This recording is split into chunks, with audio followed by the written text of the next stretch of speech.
దేశంలో మరో వందల కోట్ల ఆన్లైన్ స్కామ్ తెరమీదకు వచ్చింది. శాంసంగ్ అనే పేరు ముందు పెట్టి ఎస్ఎం ఇంటర్నేషనల్ పేరుతో ఆన్లైన్ దోపిడీ సజావుగా సాగింది. సంకల్ప్, ఐపీజీ, క్యాటర్పిల్లర్ వంటి యాప్స్ తో దారుణంగా మోసపోయిన మనిషి ఆశకు హద్దే ఉండట్లేదు. మోసపోయేవాడు ఉన్నంతకాలం మోసం చేసేవాడు దర్జాగా బ్రతుకుతూనే ఉంటాడు.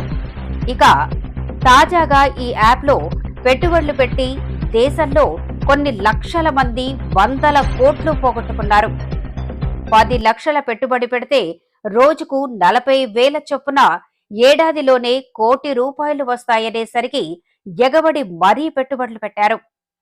గత 2-3 రోజుల నుండి వెబ్సైట్ పనిచేయకపోవడంతో మోసపోయామని గ్రహిస్తున్న బాధితులు పోలీస్ స్టేషన్కు క్యూ కడుతున్నారు. గతంలో పలు స్కాముల్లో మోసపోయిన బాధితులకు ఇప్పటి వరకు న్యాయం జరగలేదు.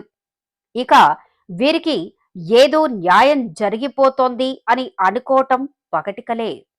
అత్యాశకు పోయి ఇలాంటి యాప్స్ లో పెట్టుబడులు పెట్టి రోడ్డున పడుతున్న కుటుంబాలు అనేకం. ఎస్ఎం ఇంటర్నేషనల్ లో పెట్టుబడులు పెట్టిన వారిలో తెలుగు రాష్ట్రాల ప్రజలు అనేకం.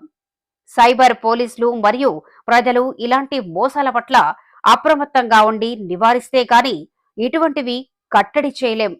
ఇప్పటికైనా ప్రజల్లో మార్పు రావాలని కోరుకుందాం.